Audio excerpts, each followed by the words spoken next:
ਬਿਸਮਿਲ੍ਲਾਹਿਰਰਹਿਮਾਨਿਰਰਹੀਮ ਤੇ अस्सलाम वालेकुम। 10 ਜੂਨ ਪਾਕਿਸਤਾਨ ਦੇ ਵਿੱਚ ਬੁੱਧ ਦੀ ਦੁਪਹਿਰ ਤੇ ਅੱਜ ਦੇ ਪੰਜਾਬੀ ਵੀਲੌਗ 'ਚ ਚੜ੍ਹਦੇ ਤੇ ਲਹਿੰਦੇ ਪੰਜਾਬ ਦੇ ਸੱਜਣਾ ਤੇ ਮਿੱਤਰਾਂ, ਭੈਣਾਂ ਤੇ ਭਰਾਵਾਂ, ਮਾਵਾਂ ਤੇ ਬਜ਼ੁਰਗਾਂ ਨੂੰ ਜੀ ਆਇਆਂ ਨੂੰ। ਆਸਿਮ ਮੁਨੀਰਜ਼ ਡਿਫੈਕਟੋ ਫਾਰਮ 47 ਮਿਲਟਰੀ ਰਾਜ ਡੇ 193। ਹੁਣ ਚੱਲਨੇ ਅੱਜ ਦੀਆਂ ਗੂੜੀਆਂ ਨਿੱਗੀਆਂ ਤੇ ਸੰਘਣੀਆਂ ਖਬਰਾਂ ਵਾਲੇ ਪਾਸੇ।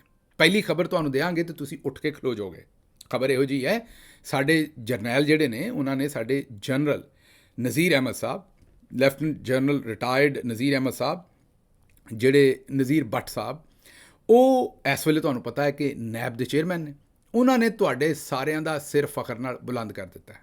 ਉਹਨਾਂ ਨੇ ਕਿਹਾ ਜਿੱਡਾ ਕਿ ਜ਼ਬਰਦਸਤ ਟਰਾਂਸਪੇਰੈਂਟ ਇਦਾਰਾ ਉਹਨਾਂ ਦੀ ਕਮਾਨ ਦੇ ਵਿੱਚ ਬਣਿਆ, ਕਿਸੇ ਦੀ ਐਸੀ ਦੀ ਤੈਸੀ ਉਹਦੇ ਉੱਤੇ ਉਂਗਲ ਚੁੱਕਦਾ ਹੈ। ਉਹਨਾਂ ਨੇ ਟਰਾਂਸਪੇਰੈਂਸੀ ਇੰਟਰਨੈਸ਼ਨਲ ਨੂੰ ਵੀ ਲਲਕਾਰਿਆ। ਉਹਨਾਂ ਨੇ ਪੂਰੀ ਦੁਨੀਆ ਦੇ ਜਿਹੜੇ ਇਦਾਰੇ ਨੇ ਉਹਨਾਂ ਨੂੰ ਲਲਕਾਰਿਆ।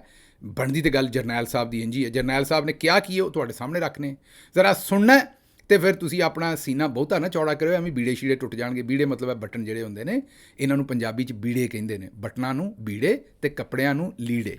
ਤੇ ਇਹ ਬੀੜੇ ਸ਼ੀੜੇ ਤੁਹਾਡੇ ਟੁੱਟ ਨਾ ਜਾਣ, ਕਿਤੇ ਬਹੁਤੀ ਨਹੀਂ ਛਾਤੀ ਚੌੜੀ ਕਰ ਲੈਣੀ। ਪਹਿਲਾਂ ਗੱਲ ਪੂਰੀ ਸੁਣ ਲੈਣੀ ਹੈ ਕਿ ਜਰਨਲ ਸਾਹਿਬ ਕਹਿੰਦੇ ਕੀ ਨੇ। ਤੇ ਇਹ ਜਿਹੜੇ ਜਰਨਲ ਸਾਹਿਬ ਨੇ ਉਹ ਕਹਿੰਦੇ ਨੇ ਕਿ ਦੁਨੀਆ ਦਾ ਕੋਈ ਵੀ ਅਕਾਊਂਟੇਬਿਲਿਟੀ ਦਾ ਅਦਾਰਾ ਜਾਂ ਏਜੰਸੀ ਜਾਂ ਹਕੂਮਤ ਨੈਬ ਦੇ ਕਰੀਬ ਤਰੀਨ ਵੀ ਹੈ, ਸਾਡੇ ਲਾਗੇ ਹੀ ਨਹੀਂ ਲੱਗਾ। ਉਹਨਾਂ ਨੇ ਕਿਹਾ ਉਸ ਰਾਤੀ ਜੰਮਿਆ ਹੀ ਨਹੀਂ। ਇਹ ਉਹਨਾਂ ਦੇ ਲਫ਼ਜ਼ ਨਹੀਂ ਜੰਮਣ ਵਾਲੇ, ਇਹ ਤੇ ਮੇਰਾ ਐਕਸਪ੍ਰੈਸ਼ਨ ਹੈ ਕਿ ਉਹ ਉਸ ਰਾਤੀ ਜੰਮਿਆ ਹੀ ਨਹੀਂ ਜਦੋਂ ਅਸੀਂ ਜੰਮੇ ਸਾਂ।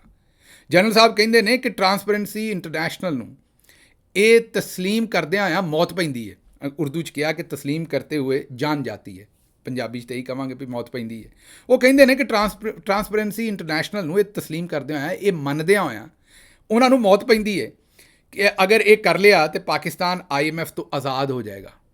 ਉਹਨਾਂ ਕਿਹਾ ਅਗਰ ਇਹ ਗੱਲਾਂ ਸਾਡੀਆਂ ਮੰਨ ਜਾਣ ਨਾ ਵੀ ਅਸੀਂ ਬੜੇ ਜ਼ਬਰਦਸਤ ਹਾਂ, ਅਸੀਂ ਦਬੰਗ ਹਾਂ, ਸਾਡੇ ਨਾਲੋਂ ਵੱਡਾ ਜਬਰਾਉਣ ਹੀ ਕੋਈ ਨਹੀਂ ਹੈ, ਅਤੇ ਇਹ ਟਰਾਂਸਪੇਰੈਂਸੀ ਇੰਟਰਨੈਸ਼ਨਲ ਵਾਲਿਆਂ ਨੂੰ ਸਾਡਾ ਕੀਤਾ ਹੋਇਆ ਕੰਮ ਇਹ ਮੰਨਦਿਆਂ ਹੋਇਆਂ ਵੀ ਅਸੀਂ ਕੰਮ ਕੀਤਾ ਹੈ ਅਤੇ ਪੂਰੀ ਦੁਨੀਆ ਨੂੰ ਪਤਾ ਲੱਗਾ ਹੈ, ਅਤੇ ਉਹ ਕਹਿੰਦੇ ਨੇ ਅਗਰ ਇਹ ਮੰਨ ਲੈ ਟਰਾਂਸਪੇਰੈਂਸੀ ਇੰਟਰਨੈਸ਼ਨਲ ਤਾਂ ਉਹਨਾਂ ਨੂੰ ਮੌਤ ਪੈਂਦੀ ਹੈ। ਉਹ ਮੰਨਦੇ ਨਹੀਂ। ਇਹ ਚੇਅਰਮੈਨ ਨੈਬ lieutenant general retired Nazir Butt Sahib ਕਹਿੰਦੇ ਨੇ। ਉਹ ਅੱਗੋਂ ਜਨਰਲ ਸਾਹਿਬ ਕਹਿੰਦੇ ਨੇ ਕਿ ਅਲਾਮਤੀ MOUs ਅਸੀਂ ਨਹੀਂ ਕਰਦੇ, ਅਸੀਂ ਅਮਲੀ ਇਕਦਾਮਾਤ ਦੇ ਉੱਤੇ ਯਕੀਨ ਕਰਦੇ ਹਾਂ। ਹੁਣ ਆਵਾਮ ਦੇ ਨਾਲ ਫਰਾਡ ਕਰਨ ਵਾਲਿਆਂ ਦੀਆਂ ਤਸਵੀਰਾਂ ਵੀ ਅਸੀਂ ਇਸ਼ਤਿਹਾਰਾਂ ਦੇ ਵਿੱਚ ਅਖਬਾਰਾਂ 'ਚ ਛਾਇਆ ਕਰਾਂਗੇ, ਮਤਲਬ ਅਖਬਾਰਾਂ ਨੂੰ ਤੁੰਨ ਕੇ ਪੈਸੇ ਦੇਵਾਂਗੇ। ਇਹ ਐਲਾਨ ਹੈ ਅਸਲ ਦੇ ਵਿੱਚੋਂ ਸ਼ਾਇਰ ਇਹ ਕਹਿਣਾ ਚਾਹੁੰਦਾ ਹੈ। ਤਫਸੀਲ ਦੇ ਮੁਤਾਬਕ ਲੈਫਟੀਨੈਂਟ ਜਨਰਲ ਚੌਧਰੀ ਕਵਾਂਗੇ ਨਾਲ ਹੈ, ਮੈਨੂੰ ਨਹੀਂ ਪਤਾ ਚੌਧਰੀ ਹੈ ਨੇ ਕਿ ਨਹੀਂ, ਲੇਕਿਨ ਉਹਨਾਂ ਦੀਆਂ ਗੱਲਾਂ ਚੌਧਰੀ ਵਾਲੀਆਂ ਨੇ। ਇਸ ਲਈ ਅਸੀਂ ਹੁਣ lieutenant general retired Chaudhry Nazir Ahmad Butt Sahib ਨੇ ਲਾਹੌਰ 'ਚ ਇੱਕ ਤਕਰੀਬ ਦੇ ਦੌਰਾਨ ਖਿਤਾਬ ਕਰਦਿਆਂ ਹੋਇਆਂ ਬਿਜ਼ਨਸ ਕਮਿਊਨਿਟੀ ਨੂੰ ਯਰਕਾਇਆ, ਉਹਨਾਂ ਦਾ ਤਰਾਹ ਕੱਢਿਆ। ਇਹ ਲਫ਼ਜ਼ ਦੋਵੇਂ ਨਹੀਂ ਸ਼ਾਮਿਲ ਹੈ, ਮੈਂ ਕੋਲੋਂ ਸ਼ਾਮਿਲ ਕਰ ਰਿਹਾ। ਕਮਿਊਨਿਟੀ ਨੂੰ ਦੱਸਿਆ ਵੀ ਤੁਹਾਨੂੰ ਤੁਹਾਡਾ ਜਿਹੜਾ ਮੁਕਾਮ ਅਤੇ ਹਸੀਅਤ ਸੀ ਉਹ ਤੁਹਾਨੂੰ ਨਹੀਂ ਦਿੱਤੀ ਗਈ, ਤੁਹਾਨੂੰ ਤੁਹਾਡਾ ਹੱਕ ਦਿੱਤਾ ਹੀ ਨਹੀਂ ਗਿਆ ਕਿਸੇ ਨੇ। ਮੈਂ ਆਇਆ ਤੁਹਾਨੂੰ ਹੱਕ ਦੇਣ ਵਾਸਤੇ, ਮੈਂ ਤੁਹਾਨੂੰ ਆਜ਼ਾਦ ਕਰਾਂਗਾ ਤਮਾਮ ਜ਼ੰਜੀਰਾਂ ਤੋਂ। ਉਹਨਾਂ ਨੇ ਆਖਿਆ ਕਿ 20 ਕੇਸਿਸ ਚੈਂਬਰ ਅਤੇ ਬਿਜ਼ਨਸ ਫੋਰਮਸ ਦੇ ਮੈਨੂੰ ਮਿਲੇ। ਅਲਹਮਦੁਲਿਲਾ ਮੈਂ ਉਹਨਾਂ ਦੇ ਵਿੱਚੋਂ 20 ਦੇ ਵਿੱਚੋਂ 19 ਖਤਮ ਕਰ ਦਿੱਤੇ। ਬੱਲੇ ਬੱਲੇ ਬੱਲੇ ਬੱਲੇ ਬੱਲੇ, ਵਾਹ ਚੌਧਰੀ ਸਾਹਿਬ ਵਾਹ। ਮੈਂ ਕਿਹਾ ਠੱਲ ਪਾ ਦਿੱਤੀ ਹੈ ਤੁਸੀਂ ਗੱਲ ਕਰਕੇ। ਹੁਣ ਇਹ ਨਹੀਂ ਪਤਾ ਚੌਧਰੀ ਸਾਹਿਬ ਨੇ, ਕਿਉਂਕਿ ਕਾਰੋਬਾਰੀ ਬੰਦਿਆਂ ਦੇ ਕੇਸ ਸੀ, ਲੰਮਾ ਪੈਸਾ ਉਹਦੇ 'ਚ ਇਨਵੋਲਵ ਸੀ। ਤੁਹਾਨੂੰ ਪਤਾ ਹੈ ਕਿ ਚੈਂਬਰ ਬਿਜ਼ਨਸ ਹੈ, ਪ੍ਰਾਪਰਟੀ, ਜ਼ਮੀਨਾਂ, ਕਬਜ਼ੇ, ਉਹੋ ਜਿਹੇ ਸਾਰੇ ਕੇਸ ਸੀ। ਜਨਰਲ ਸਾਹਿਬ ਨੇ 20 ਦੇ ਵਿੱਚੋਂ 19 ਖਤਮ ਕਰ ਦਿੱਤੇ ਨੇ, ਅਤੇ ਮੇਰਾ ਖਿਆਲ 20ਵੇਂ ਦਾ ਵੀ ਸੌਦਾ ਕਰ ਹੀ ਰਹੇ ਹੋਣੇ ਨੇ, ਜੋ ਸਾਨੂੰ ਤਾਸਰ ਹੈ। ਸ਼ੱਕ ਪੈਂਦਾ ਸਾਨੂੰ ਕਿ ਮੈਨੂੰ ਲੱਗਦਾ 20ਵੇਂ ਦੀ ਵੀ ਡੀਲ ਅਜੇ ਬਣੀ ਨਹੀਂ, ਜਦੋਂ ਬਣ ਗਈ ਜਨਰਲ ਸਾਹਿਬ ਨੇ ਉਹਨੂੰ ਵੀ ਫਾਰਗ ਕਰ ਦੇਣਾ। ਅੱਗੇ ਸੁਣੋ। ਉਹਨਾਂ ਨੇ ਕਿਹਾ ਲਾਹੌਰ ਦੀ ਅੱਧੀ ਰਿੰਗ ਰੋਡ ਸਰਕਾਰੀ ਜ਼ਮੀਨ ਪ੍ਰਾਈਵੇਟ ਲੋਕਾਂ ਨੂੰ ਦੇ ਕੇ ਫਿਰ ਉਹਨਾਂ ਕੋਲੋਂ ਜ਼ਮੀਨ ਹਾਸਲ ਕਰ ਲਈ।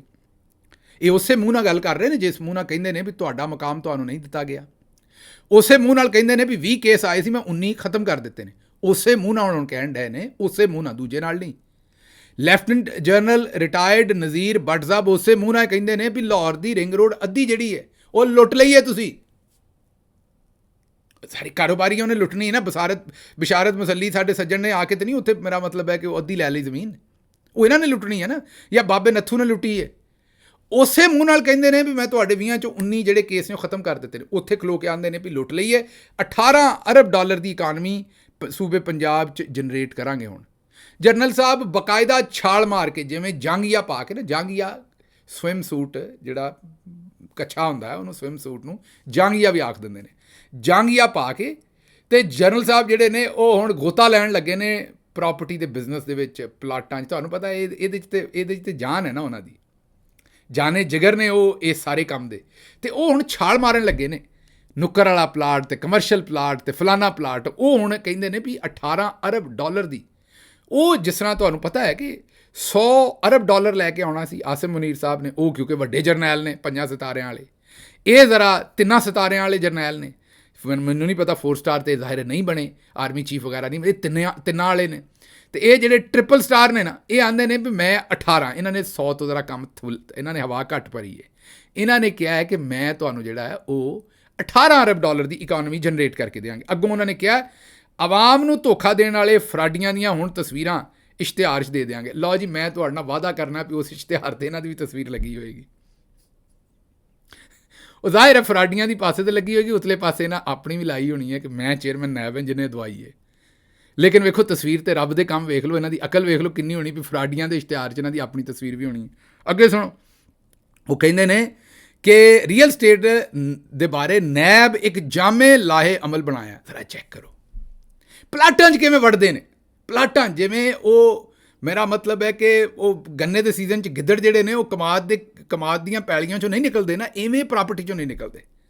ਉਹਨਾਂ ਨੂੰ ਕੰਮ ਦਿੱਤਾ ਅਕਾਊਂਟੇਬਿਲਿਟੀ ਦਾ, ਉਹ ਜਾ ਕੇ ਪ੍ਰਾਪਰਟੀ ਦੇ ਬਿਜ਼ਨਸ ਨੂੰ ਰੈਗੂਲੇਟ ਕਰਨਾ ਸ਼ੁਰੂ ਹੋ ਗਏ ਨੇ। ਚੈੱਕ ਕਰੋ ਜ਼ਰਾ, ਕੰਮ ਚੈੱਕ ਕਰੋ। ਇਹ ਤਾਂ ਇੰਝ ਹੀ ਹੈ ਨਾ ਵੀ ਜਿਵੇਂ ਤੁਹਾਨੂੰ ਕੋਈ ਬੰਦਾ ਠੀਕ ਲੱਗੇ ਤਾਂ ਤੁਸੀਂ ਫੀਤਾ ਲੈ ਕੇ ਉਹਦੇ ਮਗਰ ਚੜ੍ਹ ਜਾਓ ਵੀ ਮੈਂ ਤੇਰਾ ਨਾਪ ਲੈਣਾ ਬਈ, ਮੈਂ ਤੈਨੂੰ ਹਰ ਥਾਂ ਤੋਂ ਫੜ ਕੇ ਤੇਰਾ ਨਾਪ ਲੈਣਾ। ਉਹ ਜਨਰਲ ਸਾਹਿਬ ਦਾ ਕੰਮ ਹੈ। ਉਹਨਾਂ ਫੀਤਾ ਫੜ ਲਿਆ ਹੱਥ 'ਚ, ਉਹਨਾਂ ਦਾ ਕੰਮ ਕੋਈ ਹੋਰ ਹੈ। ਉਹਨਾਂ ਫੀਤਾ ਕੱਢ ਲਿਆ ਜੇਬ 'ਚੋਂ ਵੀ ਮੈਂ ਤੁਹਾਡਾ ਨਾਪ ਲੈਣਾ, ਜਰਾ ਸਿੱਧੇ ਹੋ ਜਾਓ ਸਾਰੇ। ਅੱਲਾ ਹੀ ਖੈਰ ਕਰੇ, ਜਨਰਲ ਸਾਹਿਬ ਤੇ ਚੜ੍ਹ ਗਏ ਨੇ ਮਗਰ ਭਾਈ, ਪਤਾ ਨਹੀਂ ਕਿਹੜੀ ਦਵਾਈ ਖਾ ਲਈ ਹੈ ਨਾ। ਉਹ ਕਹਿੰਦੇ ਨੇ ਕਿ ਮੈਂ ਜਾਮੇ ਲਾਹੇ ਅਮਲ ਬਣਾ ਲਿਆ। ਬਈ ਤੁਹਾਡਾ ਕੀ ਕੰਮ ਹੈ ਪ੍ਰਾਪਰਟੀ ਦੇ ਮਾਮਲੇ ਦੇ ਨਾਲ ਲਾਹੇ ਅਮਲ ਬਣਾਉਣ ਦਾ? ਗਿਰਦਾਵਰ ਹੋ, ਪਟਵਾਰੀ ਹੋ, ਤਹਿਸੀਲਦਾਰ ਹੋ, ਤੁਹਾਡਾ ਕੀ ਕੰਮ ਹੈ? ਮਹਿਕਮਾ ਮਾਲ ਹੋ। ਗੱਲਾਂ ਛੱਡ ਦਿਓ ਬਈ, ਸਾਰੇ ਘੁੰਮ ਕੇ ਉੱਥੇ ਆਉਂਦੇ ਨੇ। ਫਿਰ ਉਹਦਾ ਗਰੀਬ ਕੀ ਜੋਰੂ ਸਭ ਕੀ ਭਾਬੀ, ਉਹ ਲੁੱਟਣਾ ਹੈ ਕਿਉਂਕਿ ਪ੍ਰਾਪਰਟੀ ਦੇ ਕੰਮ ਨੂੰ ਲੁੱਟਣਾ ਹੈ। ਉਹ ਆਉਂਦੇ ਨੇ ਵੀ ਮੈਂ ਲਾਹੇ ਅਮਲ ਬਣਾ ਲਿਆ। ਅੱਛਾ ਜੀ, ਠੀਕ ਹੈ। ਰੀਅਲ ਸਟੇਟ ਸੈਕਟਰ 'ਚ ਵੱਡੀਆਂ ਰਿਫਾਰਮ ਲਿਆਉਣੀਆਂ ਨੇ। ਬੱਲੇ, ਸਾਨੂੰ ਤਾਂ ਪਤਾ ਹੀ ਨਹੀਂ ਸੀ। ਐਡੇ ਤੁਸੀਂ ਮਲਕ ਰਿਆਜ਼ ਸਾਹਿਬ ਕਿ ਤੁਹਾਨੂੰ ਤੁਹਾਡਾ ਰੀਅਲ ਸਟੇਟ ਨਾ ਪਤਾ। ਇਹਨਾਂ ਨੇ ਰੀਅਲ ਸਟੇਟ ਦੀ ਟ੍ਰਾਂਜੈਕਸ਼ਨ ਦੇ ਵਿੱਚ 3 ਲੋਕਾਂ ਦੇ ਦਰਮਿਆਨ ਹੋਏਗੀ। ਉਹ ਕਹਿੰਦੇ ਨੇ, ਉਹਨਾਂ ਨੇ ਕਿਹਾ ਕਿ ਰੀਅਲ ਸਟੇਟ ਦੀ ਟ੍ਰਾਂਜੈਕਸ਼ਨ 3 ਲੋਕਾਂ ਦੇ ਦਰਮਿਆਨ ਹੋਏਗੀ। ਪ੍ਰਾਪਰਟੀ ਦੀ ਕੋਈ ਵੀ ਡੀਲ ਕੈਸ਼ 'ਚ ਨਹੀਂ ਹੋਏਗੀ। 4 ਤੋਂ 5 ਮਹੀਨਿਆਂ ਦੇ ਵਿੱਚ ਫਾਈਲ ਦੀ ਕੋਈ ਔਕਾਤ ਨਹੀਂ ਹੋਏਗੀ। ਉਹ ਕਹਿੰਦੇ ਨੇ ਟ੍ਰਾਂਜੈਕਸ਼ਨ ਦੇ ਉੱਤੇ ਇੱਕ ਨੰਬਰ ਲੱਗਾ ਹੋਏਗਾ, ਬਾਰਕੋਡ ਲੱਗਾ ਹੋਏਗਾ। ਫਾਈਲ ਧੋਖਾ ਨਹੀਂ ਦੇ ਸਕਦੀ। ਹੁਣ ਉਹ ਬਾਰਕੋਡ ਲੇਕਿਨ ਇਹ ਤਬਦੀਲ ਕਰ ਸਕਦੇ ਨੇ ਜਦੋਂ ਇਹਨਾਂ ਦਾ ਦਿਲ ਕਰੇ। ਸਮਝਦੇ ਹੋ ਨਾ ਤੁਸੀਂ? ਸਾਰੀ ਚੀਜ਼ ਆਪਣੇ ਹੱਥ 'ਚ ਲੈ ਲੈਣਗੇ। ਬਾਰਕੋਡ ਲੱਗੇਗਾ। ਜਿਹੜਾ ਲੁੱਕ ਕੇ ਤੁਸੀਂ ਪ੍ਰਾਪਰਟੀ ਵੇਚ ਲੈਂਦੇ ਹੋ ਨਾ, ਜਿਹੜੀ ਲੁੱਕ ਛੁਪ ਕੇ ਵੇਚ ਲੈਂਦੇ ਹੋ, ਕੋਈ ਮੇਰਾ ਮਤਲਬ ਹੈ ਕਿ ਤੁਸੀਂ ਕੋਈ 10 ਕਰੋੜ ਦਾ ਕਿਸੇ ਬੰਦੇ ਨੇ ਪਲਾਟ ਲਿਆ, ਉਹ 30 ਦਾ ਹੋ ਗਿਆ, ਉਹਦੇ ਮੁਨਾਫਾ ਉਹਨੂੰ 20 ਕਰੋੜ ਹੋ ਗਿਆ। ਮਿਸਾਲ ਦੇ ਰਿਹਾ ਤੁਹਾਨੂੰ।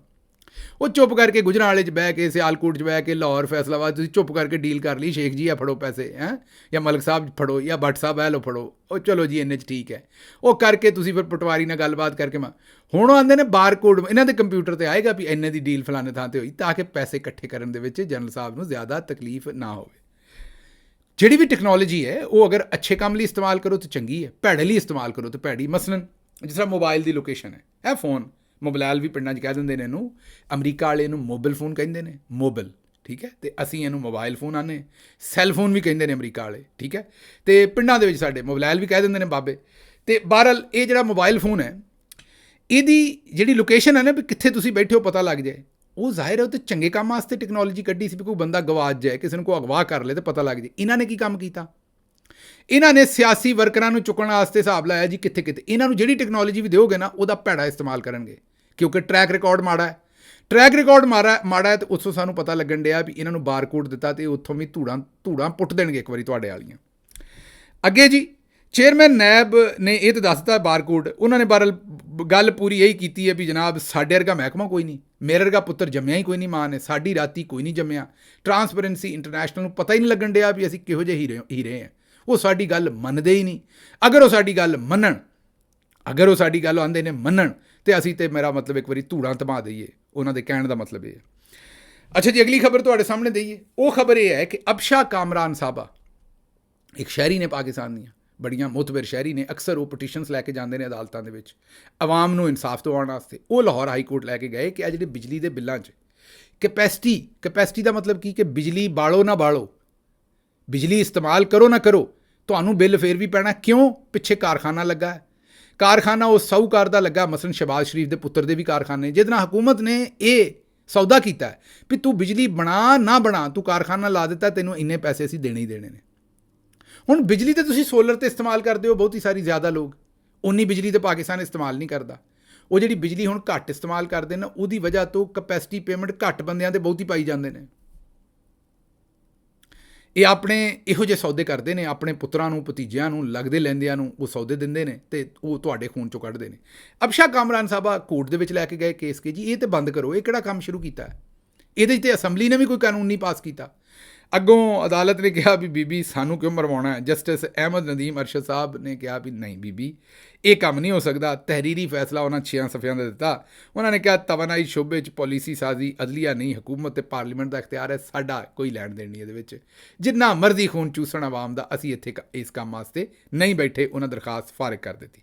ਅੱਗੋਂ ਸੁਣੋ ਜੀ, 10,000 ਪਾਕਿਸਤਾਨੀ ਸਟੂਡੈਂਟ ਵੀਜ਼ਾ ਲੈ ਕੇ ਬਰਤਾਨੀਆ ਗਏ ਅਤੇ ਉੱਥੇ ਜਾ ਕੇ ਸਿਆਸੀ ਪਨਾਹ ਮੰਗ ਲਈ, ਮਤਲਬ ਕਿ ਸਾਨੂੰ ਪਾਕਿਸਤਾਨ ਦੇ ਵਿੱਚ ਖਤਰਾ ਹੈ।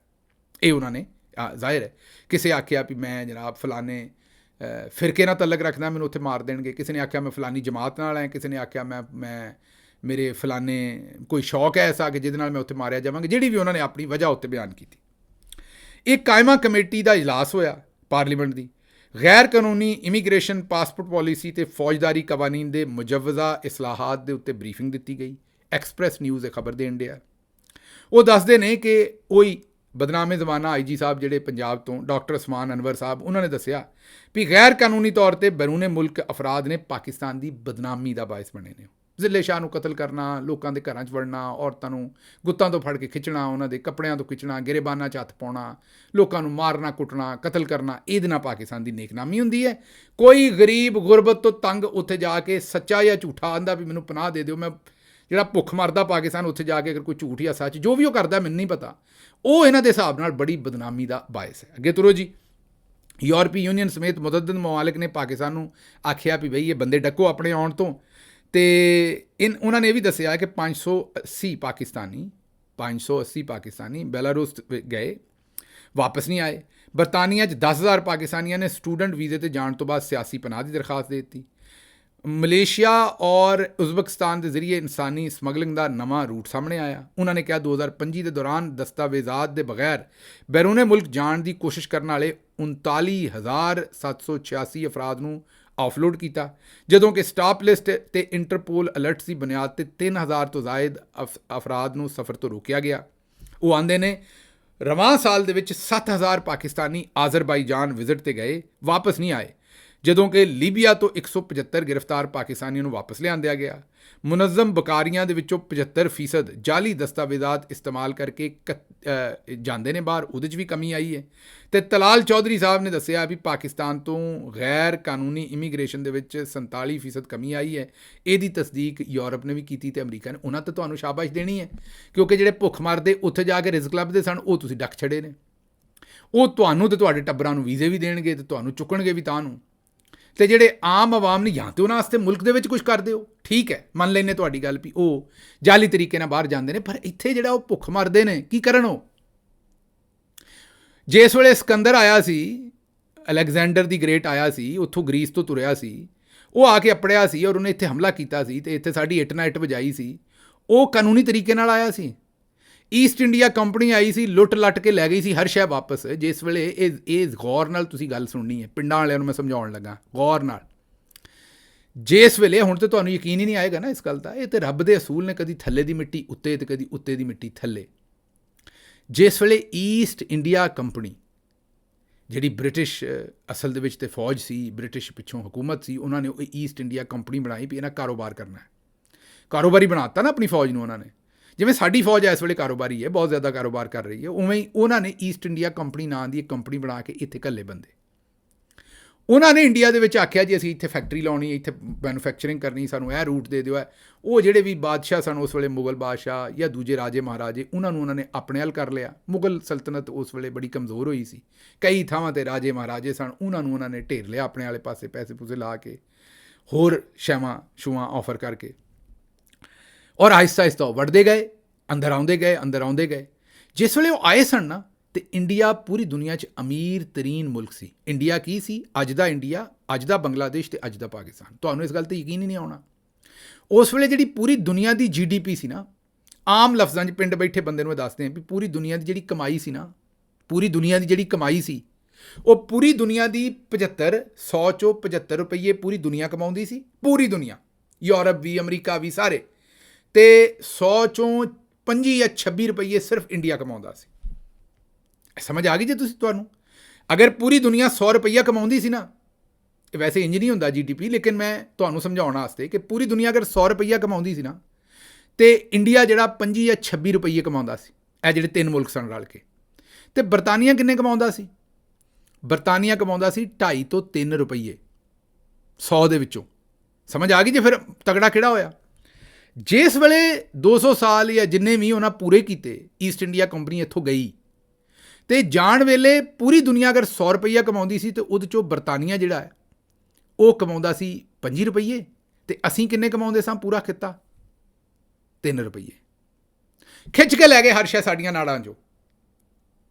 ਤੇ ਹੁਣ ਮੈਨੂੰ ਇੱਕ ਗੱਲ ਦੱਸੋ ਕਿ ਹੁਣ ਜੇ ਹਾਫਿਜ਼ ਤੌਸੀਫ ਉੱਥੇ ਜਾ ਕੇ ਕੋਈ ਰੋਜ਼ਗਾਰ ਦਾ ਬੰਦੋਬਸਤ ਕਰ ਲੈਂਦਾ ਬਰਤਾਨੀਆ ਦੇ ਵਿੱਚ, ਜਾਂ ਕੋਈ ਹੋਰ ਬੰਦਾ ਉੱਥੇ ਆਪਣਾ ਕੋਈ ਮੇਰਾ ਮਤਲਬ ਹੈ ਕੋਈ ਦਾਲ ਰੋਟੀ ਚਲਾ ਲੈਂਦਾ ਹੈ, ਤੇ ਐਡਾ ਕਿਹੜਾ ਉਹਨੇ ਜ਼ੁਲਮ ਕਰ ਦਿੱਤਾ ਵੀ ਉਹਦੇ ਉੱਤੇ ਸਾਰੇ ਰਾਹ ਬੰਦ ਕਰ ਦਿਓ? ਮੈਂ ਇਹ ਨਹੀਂ ਆਂਦਾ ਵੀ ਜਿਹੜੀ ਹੈ ਉਹ ਤੁਸੀਂ ਗੈਰ ਕਾਨੂੰਨੀ ਜਿਹੜੀ ਹੈ ਇਮੀਗ੍ਰੇਸ਼ਨ ਹੋਣੀ ਚਾਹੀਦੀ ਹੈ, ਜਾਂ ਮੈਂ ਉਹਨੂੰ ਕੋਈ ਬੜਾਵਾ ਦੇ ਰਿਹਾ, ਲੇਕਿਨ ਜਿਹੜੇ ਬੰਦੇ ਉੱਥੇ ਜਾ ਕੇ ਤੁਹਾਡੇ ਕੋਲੋਂ ਡਰਦੇ ਮਰਦੇ ਉੱਥੇ ਸਿਆਸੀ ਪਨਾਹ ਲੈਂਦੇ ਨੇ, ਉਹਨਾਂ ਨੂੰ ਜਾਣ ਦਿਓ।